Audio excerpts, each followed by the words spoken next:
গরম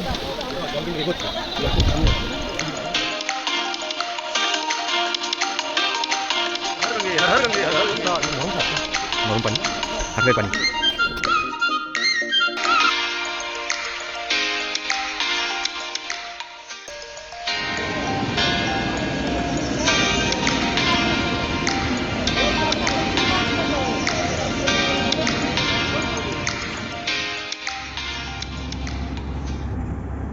নমস্কার বন্ধুরা, দ্য স্লিপিং সানের পক্ষ থেকে সকলকে জানাই পৌষ পার্বণের অনেক অনেক শুভেচ্ছা।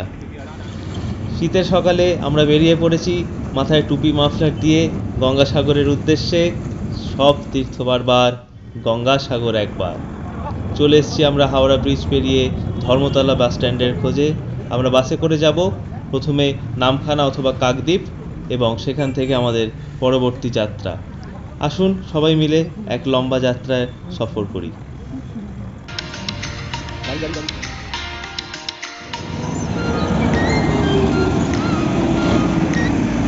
চোখের সামনে একটা ট্যাক্সি দেখতে পাচ্ছি, একবার ভাড়াটা জিজ্ঞাসা করে দেখি। পুষ্কর জিজ্ঞাসা করছে কত করে ভাড়া। আমরা হাওড়াতেও জিজ্ঞাসা করেছি, 3,500 টাকা চেয়েছে গঙ্গাসাগর, এখানে 2,500 টাকা। কোনো প্রয়োজন নেই, আমরা সরকারি বাস ধরে যাব। বাস কোথা থেকে ছাড়ে জিজ্ঞেস করে নিচ্ছি একবার। সব তীর্থ বারবার, গঙ্গাসাগর একবার উক্তিটি ভৌগোলিক এবং শাস্ত্রীয়ভাবে খুবই তাৎপর্যপূর্ণ। শাস্ত্রীয় মতে বাকি সব তীর্থে বারবার গিয়ে যে পুণ্য অর্জন হয়, সাগর তীর্থে একবার গেলে সেই পুণ্য হয়। এছাড়াও প্রাচীনকালে এই তীর্থে আসার পথ ছিল অতীব দুর্গম। নদী এবং সাগর দিয়ে ঘেরা, জঙ্গলে পরিপূর্ণ কপিল মুনির আশ্রম। তাই যাতায়াতের চরম অসুবিধার জন্য এখানে হয়তো মানুষ একবার করেই আসতেন। টিকিট কেটে এক গ্লাস করে আমরা ছাতু খেয়ে বাস ধরতে চলে পড়েছি। 2 মিনিটের মধ্যে আমাদের বাস ছেড়ে দেবে ধর্মতলা বাস স্ট্যান্ড থেকে। আমরা সোজা চলে যাব কাকদ্বীপ। একটা দারুণ মিউজিক লাগিয়ে শোনা যাচ্ছে, हम चले এবার এরকম ভাবে যাবে, গঙ্গাসাগর যাচ্ছি। এই ক্লিপগুলো নিবি, বাসে করে যাচ্ছি গঙ্গাসাগর।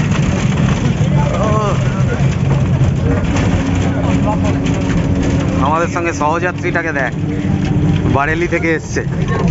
আমি কন্যাগর থেকে এসেছি। বাহ, দারুণ লোক পাওয়া গেছে। হ্যাঁ, হাই করে দাও তোমরাও। সব গঙ্গাসাগর নাকি? হ্যাঁ, আচ্ছা, পুরো টিম পেয়ে গেছি। অনুপল, হ্যাঁ চলো।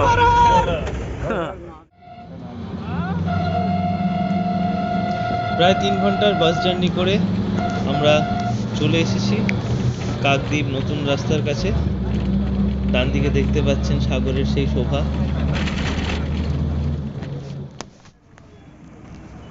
নতুন রাস্তার মোড় থেকে টোটো করে যেতে হবে আমাদের ভেসেলের দিকে। 8 নম্বর প্লট। ভাড়া এখানে 20 থেকে 25 টাকা। টোটো করে আমরা কিছুটা আসার পর পায়ে হেঁটে বাকি পথটা ভেসেলের উদ্দেশ্যে চলেছি। প্রথমে ভেসেলের টিকিট কেটে নিতে হবে। ভেসেলের টাইমেও এখানে নির্ভর করে জোয়ার ভাটার উপর।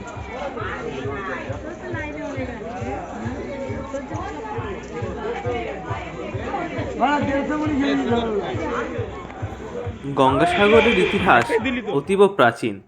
ত্রেতা যুগে রামচন্দ্র ভগবানের জন্মের পূর্বের কাহিনী। সগর বলে এক রাজা ছিল। তিনি ঠিক করেছিলেন তিনি অশ্বমেধ যজ্ঞ করে স্বর্গে ইন্দ্রের সমান ক্ষমতা পাবেন।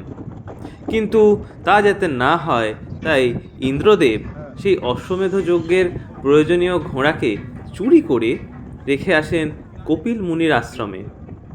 যজ্ঞের সময় স্বাভাবিকভাবে ঘোড়াকে দেখতে না পাওয়ায় সকলেই বিচলিত হন, এবং রাজা সগর তার 60,000 পুত্রকে আদেশ দেন সেই ঘোড়া খুঁজে আনার জন্য।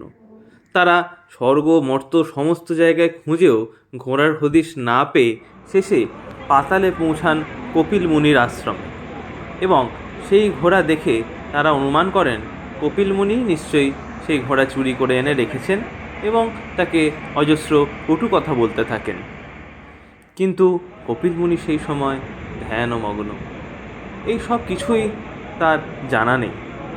হঠাৎ তার ধ্যানভঙ্গ করায় তিনি কুপিত হন এবং তার তেজে ভস্ম হয়ে যায় 60,000 সাগর সন্তান।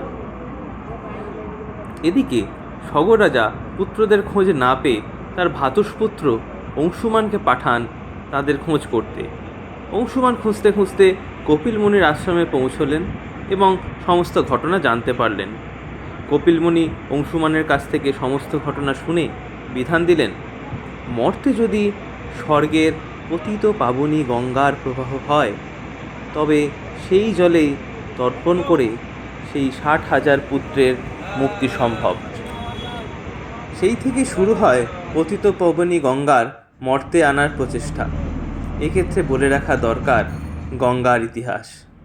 বলা হয়, দেবাদিদেব মহাদেবের প্রশংসায় শ্রীহরি অর্থাৎ বিষ্ণু যখন বিগলিত হন, সেই বিগলিত জল ব্রহ্মাদেব তার কমণ্ডলুতে ভরে রাখেন।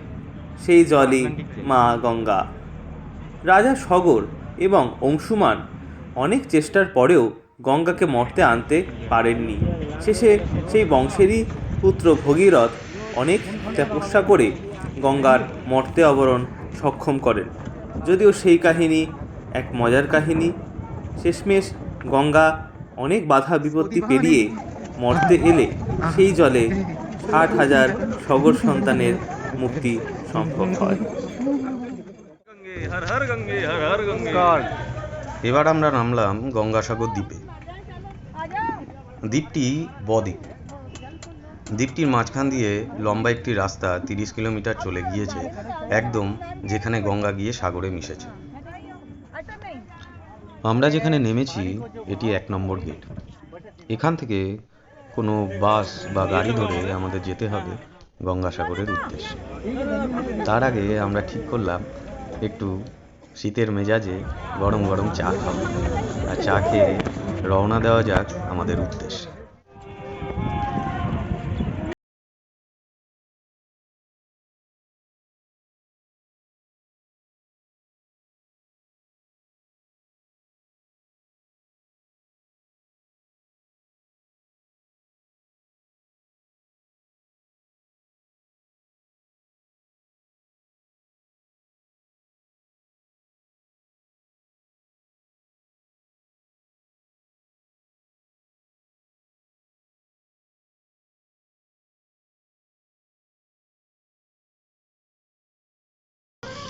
আমরা এখন চলে এসেছি বদ্বীপের মাঝামাঝি রুদ্রনগরে। এখানে একটি বন্ধুর কোয়ার্টারে আমরা একটু বিশ্রাম করে নেব। সেখানে ফ্রেশ হয়ে আমরা দুপুরের লাঞ্চ করে বেরিয়ে পড়ব সাগর মেলার উদ্দেশ্যে।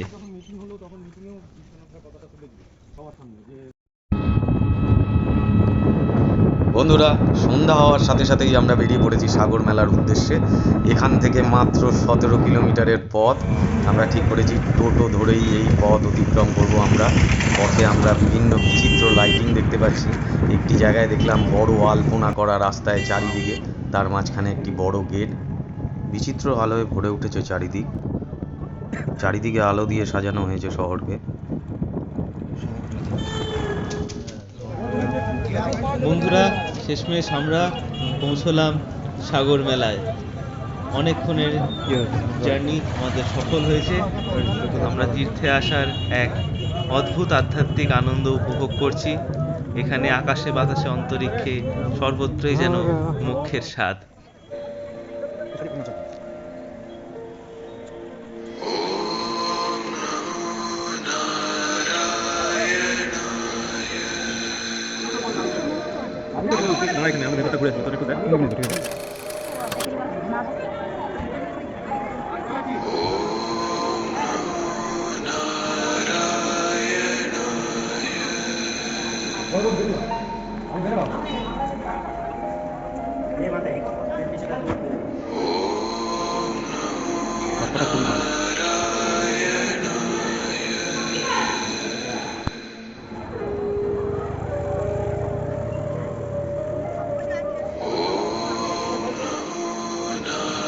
মেলার ওখান থেকে আমরা এলাম এক সাধু বাবার কাছে।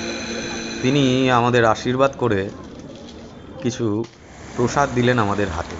সেই প্রসাদ খেতে খেতে আমরা পৌঁছালাম মেলার বাইরের সমুদ্র সৈকতে। বিস্তীর্ণ সমুদ্র, আর কিছু কিছু জায়গায় কিছু কিছু নৌকো দাঁড়িয়ে আছে।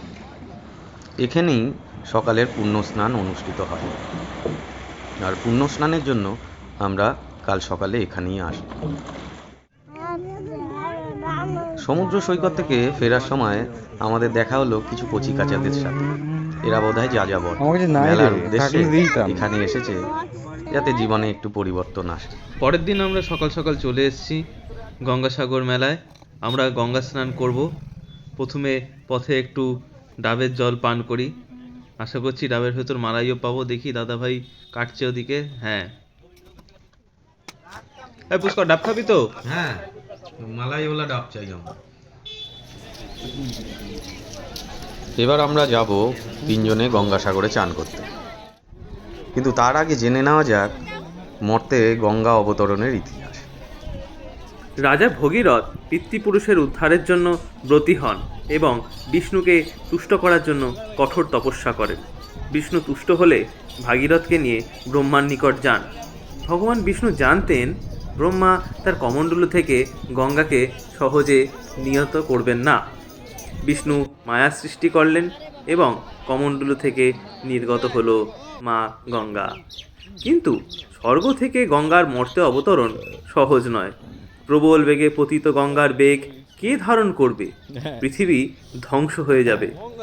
তাই ভগীরথ জটেশ্বর মহাদেবের তপস্যা করেন এবং তিনি তুষ্ট হলে গঙ্গাকে আবদ্ধ করেন নিজের জটাজালে। তারপর ভগীরথের কাতর প্রার্থনায় সদাশিব ভোলানাথ গঙ্গাকে জটাজাল থেকে মুক্ত করে দেন। বিন্দু সরোবর থেকে প্রবল বেগে প্রবাহিত হয় ধেয়ে চলেন গঙ্গা। কিন্তু পথে বিপত্তি হয়ে দাঁড়ায় জন্নু মুনির আশ্রম। গঙ্গার জলধারায় প্লাবিত হয়ে যায় সেই জন্নু মুনির আশ্রম।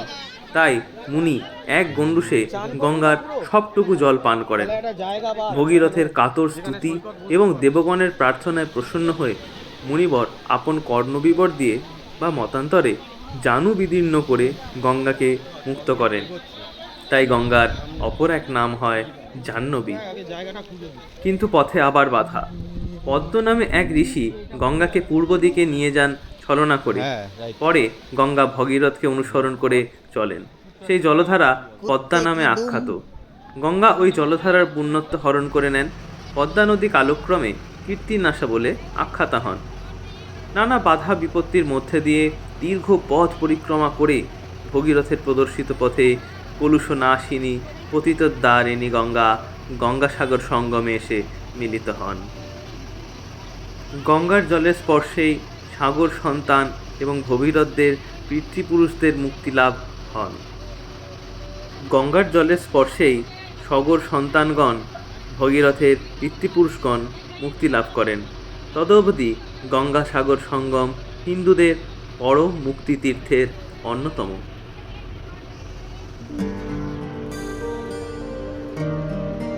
আর এভাবেই শেষ হলো আমাদের মিলন তীর্থ গঙ্গাসাগর যাত্রা। আবার আমরা এই বিশাল সাগরে ভেসেলে করে ভেসে পড়েছি, কিন্তু এবার সাগরের উদ্দেশ্যে নয়, এবার বাড়ির